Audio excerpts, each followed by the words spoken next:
Bismillahirrahmanirrahim. Assalamualaikum warahmatullahi wabarakatuh. Kali ini kami akan menjelaskan materi mengenai planet bumi dan satelit, yang mana ini merupakan salah satu tugas dari mata kuliah ilmu pengetahuan bumi dan antariksa. Kami kelompok 4. Nama saya Samud Laini, Stambuk A1K118-023.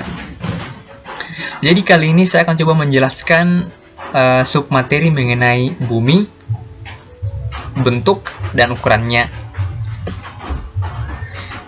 Jadi berbicara tentang bumi, pasti kita sudah tahu, sebab bumi ini tempat tinggal kita saat ini. Jadi bumi ini merupakan satu-satunya planet di sistem tata surya kita, di sistem galaksi kita yang bisa ditinggali oleh makhluk hidup. Dan ini merupakan rahmat dari Allah Subhanahu wa Ta'ala yang sangat besar bagi kita sebagai hambanya. Nah, pertanyaannya, bagaimanakah bentuk buminya sebenarnya? Ada yang mengatakan bulat, ada yang mengatakan lonjong, bahkan ada juga yang mengatakan bumi itu datar atau flat earth society.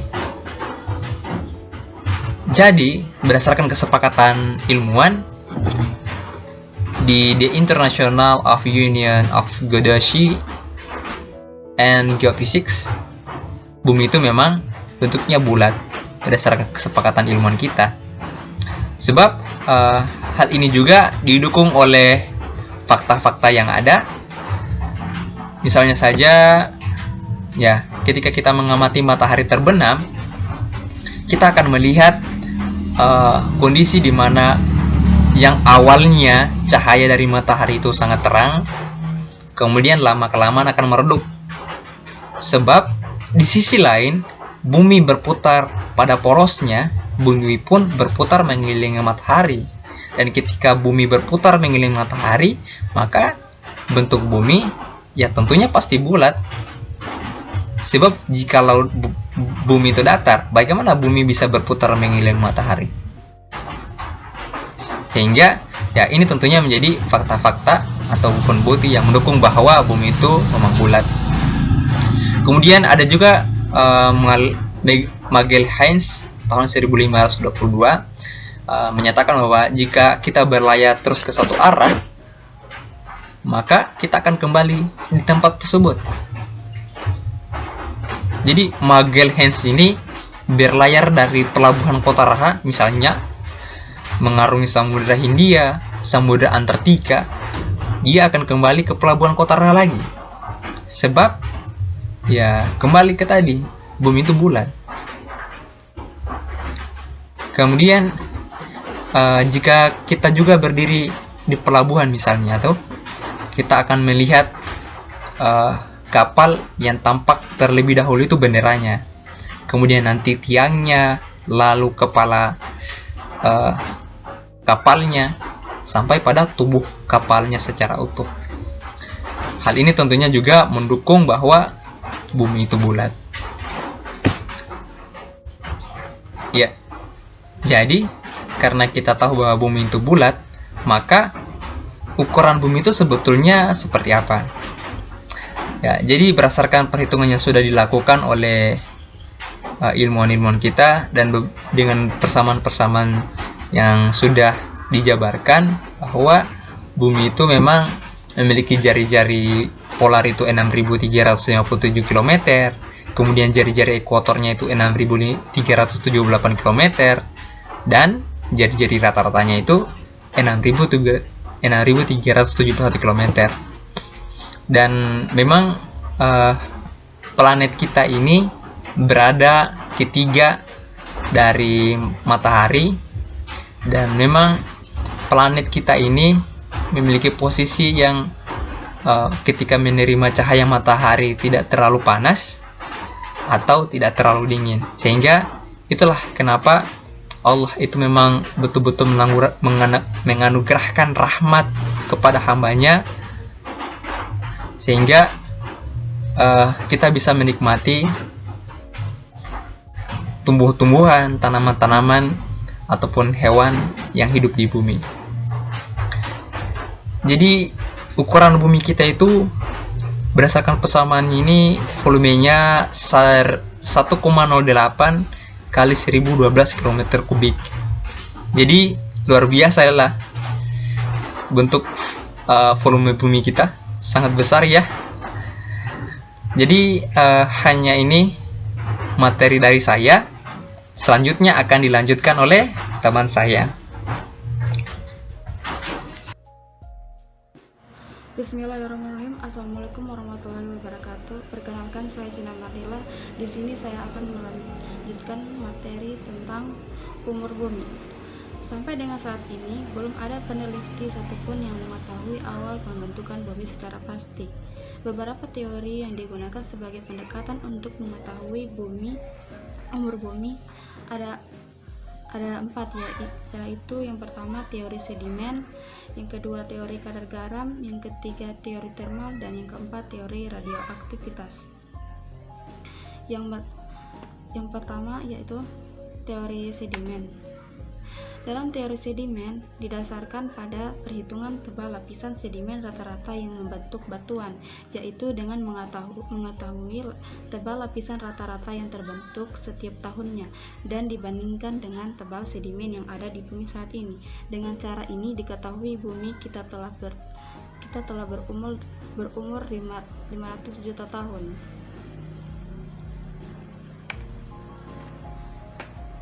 Teori yang kedua yaitu teori kadar garam. Cara ini didasarkan atas perhitungan kenaikan garam di laut. Menurut teori ini, pada saat bumi terbentuk, air laut kadar garamnya 0% atau tawar karena banyak sungai bermuara ke laut menjadi asin. Saat ini kadar garam di lautan rata-rata 3%. Kadar garam dari 0% menjadi 3% digunakan sebagai cara untuk menentukan umur bumi, dan menurut teori ini umur bumi sudah 1000 juta tahun.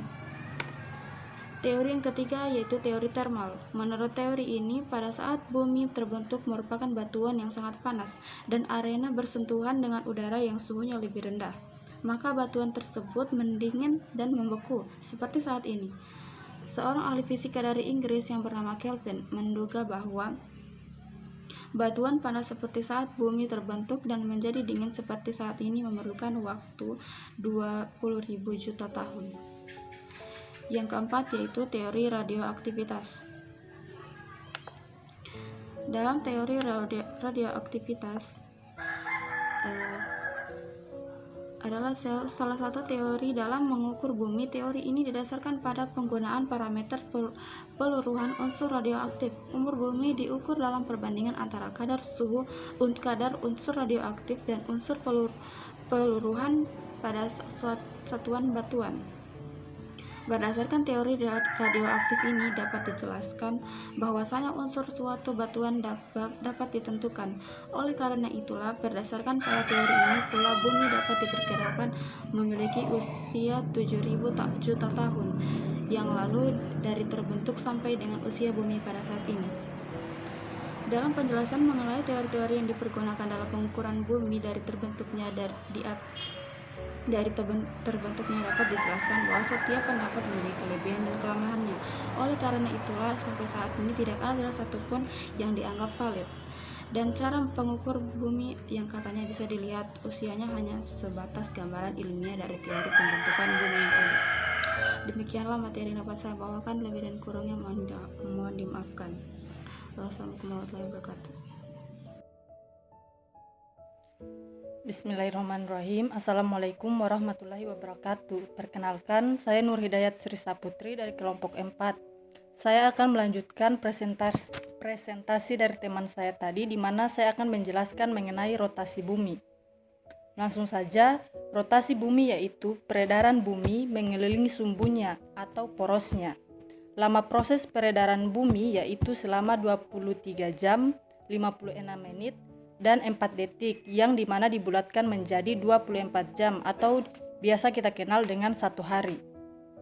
Lama proses peredaran bumi disebut kala rotasi, dengan arah putaran bumi yaitu dari barat ke arah timur, atau jika dilihat dari utara maka melawan arah jarum jam. Permukaan bumi yang berotasi memiliki kecepatan mencapai 1609 km per jam dan berotasi penuh 360 derajat. Peredaran bumi mengelilingi sumbunya tidak akan terasa. Kenapa? Karena adanya gravitasi. Jadi gravitasi bumi itu menarik semua benda ke arah pusat gravitasi bumi. Sehingga walaupun bumi berputar, kita tidak akan merasakan pergerakannya atau jatuh saat posisi kita ada di bawah bumi. Nah, rotasi bumi ini dibagi oleh wilayah meridian, yaitu garis lingkar yang melalui kutub utara dan kutub selatan. Daerah yang berada pada garis meridian yang sama akan mempunyai waktu yang sama, sedangkan daerah dengan garis meridian berbeda akan mempunyai waktu yang berbeda. Tegak lurus dengan poros rotasi bumi, terdapat garis khayal yang dikenal sebagai ekuator atau khatulistiwa. Pergerakan rotasi bumi ini mempengaruhi perubahan alam di tiap-tiap wilayah. Bukti bahwa bumi berputar pada porosnya ditemukan pertama kali oleh ilmuwan Prancis bernama Leon Foucault pada tahun 1851. Foucault menggunakan sebuah pendulum raksasa dalam pembuktiannya yang kemudian dikenal sebagai pendulum Foucault. Pembuktian tersebut dapat dilihat pada gambar di atas, di mana bandul atau pendulum tersebut akan berayun untuk waktu yang lama, dan selama itu dapat diamati gerak memutar yang diakibatkan oleh perputaran bumi pada porosnya. Foucault pendulum akan berputar dengan kecepatan rotasi yaitu 360 derajat kali sin psi per hari, di mana psi di sini yaitu derajat lintang posisi. Dalam sudut pandang fisika, gerak rotasi bumi disebabkan adanya dorongan dari dalam dan luar bumi. Penyebab rotasi bumi dari luar yaitu meliputi dorongan dan tumbukan yang terjadi pada saat awal proses penciptaan alam semesta. Lalu interaksi antara gaya gravitasi planet bumi dengan matahari dan berbagai objek lainnya. Juga proses atmosfer dan pergerakan arus laut. Rotasi bumi tidak pernah berhenti dari awal terciptanya bumi hingga saat ini. Hal ini dikarenakan di angkasa tidak ada gaya gesek. Hal ini menyebabkan energi kinetik rotasi tersebut terus-menerus terjaga dan rotasi akan terus terjadi. Untuk penyebab rotasi bumi dari dalam yaitu disebabkan oleh perbedaan massa bumi, juga gerakan dan aliran logam panas di dalam inti bumi. Akibat dari adanya rotasi bumi yaitu diantaranya terjadi siang dan malam, adanya gerak semu matahari, perbedaan zona waktu, perbedaan kecepatan gravitasi, dan perubahan arah angin. Sebenarnya banyak akibat dari rotasi bumi, akan tetapi yang paling terasa adalah 5 hal yang saya sebutkan tadi. Jadi yang pertama tadi yaitu terjadinya siang dan malam. Nah, perputaran bumi pada porosnya menyebabkan tidak semua belahan bumi terkena sinar paparan matahari. Maksudnya terkena paparan sinar matahari. Sehingga hasil dari putaran bumi pada porosnya, bagian bumi yang terkena paparan sinar matahari akan mengalami siang hari. Sebaliknya, bagian bumi yang membelakangi arah matahari akan mengalami malam. Bagian yang menghadap dan membelakangi matahari akan berubah seiring berubahnya waktu, yang membuat setiap tempat di bumi mengalami perubahan siang dan malam dengan panjang siang dan malam yang bervariasi di berbagai negara. Yang kedua, adanya gerak semu matahari. Gerak semu matahari ini berbeda dengan gerak tahunan semu matahari yang disebabkan oleh proses revolusi bumi. Meskipun faktanya bumi yang mengelilingi matahari, tetapi putaran bumi dari barat ke timur menyebabkan fenomena pergerakan semu matahari sehingga matahari terlihat terbit dari timur dan tenggelam di barat. Yang ketiga yaitu perbedaan waktu. Ada 24 zona waktu di daratan. Maaf, saya ulangi. Jadi, ada 24 zona waktu di daratan dari barat ke timur. Pusat waktu terletak di kota Greenwich, Inggris, dengan derajat bujur 0 derajat. Setiap perbedaan bujur 15 derajat akan mengalami perbedaan waktu 1 jam. Di Indonesia sendiri dibagi menjadi 3 zona waktu, yaitu waktu Indonesia Barat, waktu Indonesia Tengah, dan waktu Indonesia Timur. Setiap zona waktunya terpisah pada derajat bujur 15 derajat, sehingga memiliki perbedaan waktu 1 jam. Yang keempat yaitu perbedaan percepatan gravitasi. Rotasi bumi menghasilkan gerakan yang tidak teratur pada logam cair di dalam inti bumi, yang mengakibatkan massa bumi tidak terdistribusi secara merata, dan percepatan gravitasi berbeda nilainya di berbagai tempat di bumi. Percepatan gravitasi di ekuator lebih kecil dibanding dengan wilayah kutub. Hal ini berdampak pada bentuk bumi yang tidak bulat sempurna, tetapi mengembang di tengah dan mampat di kutub. Dan yang terakhir yaitu perubahan arah angin. Arah angin bergerak menuju area dengan tekanan minimal dan menyebabkan perubahan arah angin sebagai efek dari gaya Coriolis di angin. Di belahan bumi utara, angin akan berbelok ke kanan, begitupun sebaliknya. Di bumi selatan, angin akan berbelok ke kiri. Efek dari gaya Coriolis ini juga berdampak pada perubahan arah aliran laut. Assalamualaikum warahmatullahi wabarakatuh. Perkenalkan, nama saya Nita kelompok A1K118-025 dari kelompok 4. Di sini saya akan melanjutkan materi dari kelompok saya, yaitu revolusi bumi. Revolusi bumi adalah gerak bumi pada orbitnya mengelilingi matahari. Bidang orbit bumi mengelilingi matahari disebut ekliptika. Selama mengitari matahari, poros bumi selalu miring 23,5 derajat terhadap garis yang tegak lurus ekliptika. Orbit planet-planet lain tidak sebidang dengan ekliptika. Sudut antara bidang orbit planet lain dengan ekliptika disebut inklinasi. Bumi berevolusi dalam arah negatif atau berlawanan arah jarum jam. Artinya, jika kita berada dalam pesawat antariksa tepat di atas kutub utara, maka kita akan melihat bumi mengitari matahari dalam arah yang berlawanan arah jarum jam. Terdapat dua peristiwa yang dapat membuktikan gerak revolusi bumi ini. Yang pertama, terjadinya paralaks bintang. Paralaks bintang adalah pergeseran kedudukan bintang yang dekat ke bumi terhadap latar belakang bintang-bintang yang lebih jauh yang disebabkan oleh pengamat di bumi telah mengubah kedudukannya. Sewaktu pengamat di PA, pengamat melihat bintang dekat ke arah A. 6 bulan kemudian ketika pengamat di PC, pengamat melihat bintang dekat ke arah C. Jelaslah, paralaks bintang membuktikan bahwa bumi berevolusi mengitari matahari. Yang kedua, pergantian musim. Revolusi bumi dan kemiringan poros bumi terhadap ekliptika mengakibatkan terjadinya pergantian musim sepanjang tahun di daerah iklim sedang. Dalam revolusi bumi dari 21 Maret sampai dengan 21 Juni, kutub utara makin condong ke arah matahari. Sebaliknya, kutub selatan makin menjauh dari matahari. Ini menyebabkan belahan bumi utara mengalami musim semi dan belahan bumi selatan mengalami musim gugur.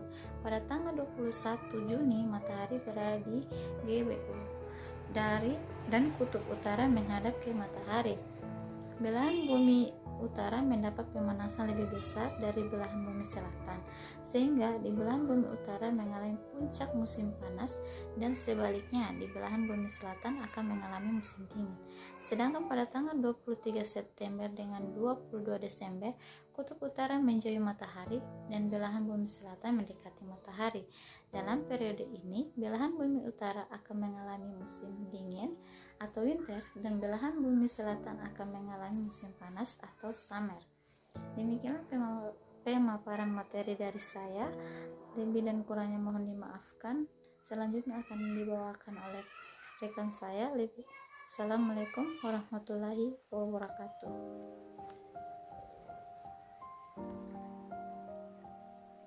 Bismillahirrahmanirrahim. Assalamualaikum warahmatullahi wabarakatuh. Perkenalkan, nama saya Waode Rinining Roningsi, Stambuk A1 K1 18049.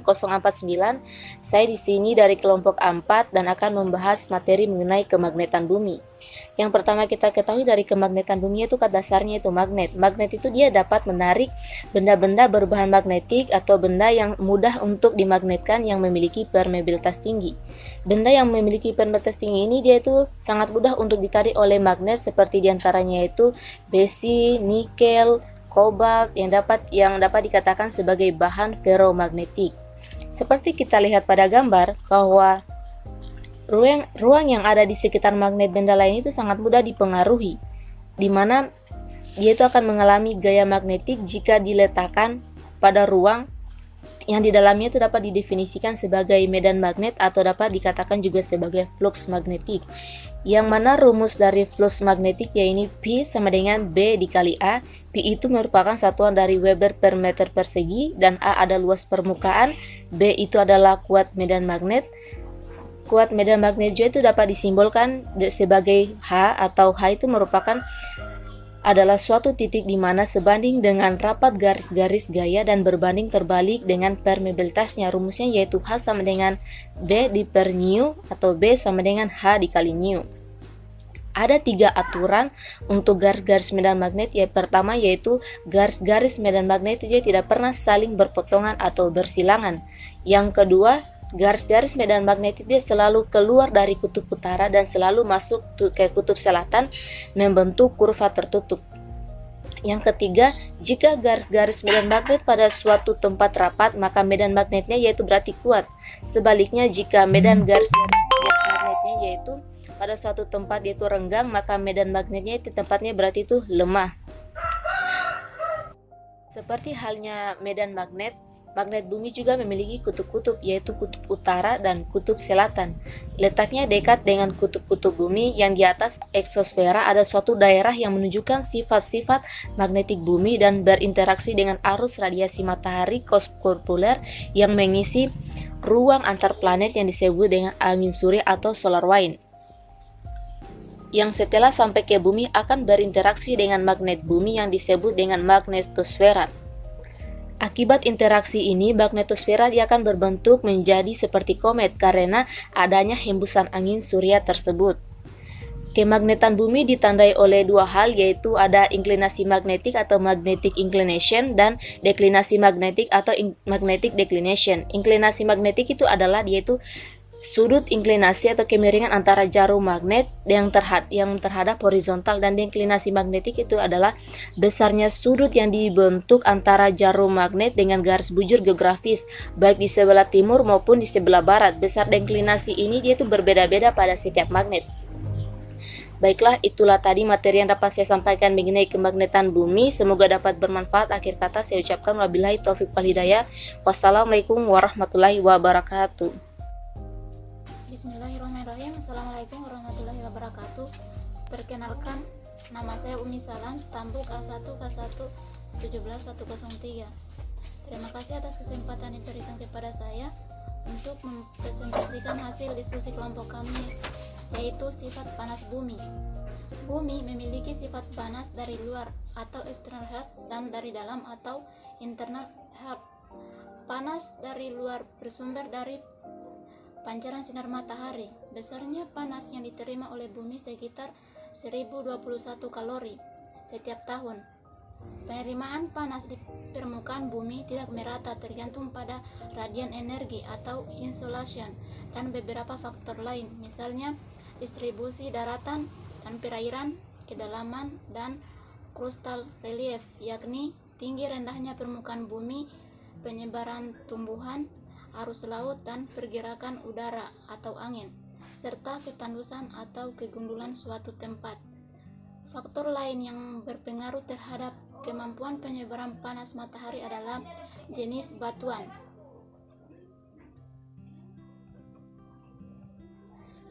di bawah lapisan zona yang bersuhu konstan terhadap zona geotermal, yaitu daerah yang suhunya tetap tinggi bukan berasal dari sinar matahari melainkan dari dalam perut bumi itu sendiri. Derajat geotermik tidak sama pada setiap tempat. Hal ini disebabkan beberapa faktor. Yang pertama, perbedaan sifat penghantar panas dari lapisan tanah dan batuan. Yang kedua, proses reaksi kimia dari kandungan air yang terdapat dalam lapisan tanah dan batuan. Yang ketiga, kondisi penyebab terbentuknya batuan. Yang keempat, gerakan air bawah permukaan. Yang kelima, gerakan air di permukaan bumi. Yang keenam, konstruksi unsur-unsur radioaktif pada batuan. Saya kira itu saja hasil dari presentasi saya. Dan lebih dan kurangnya mohon dimaafkan. Assalamualaikum warahmatullahi wabarakatuh.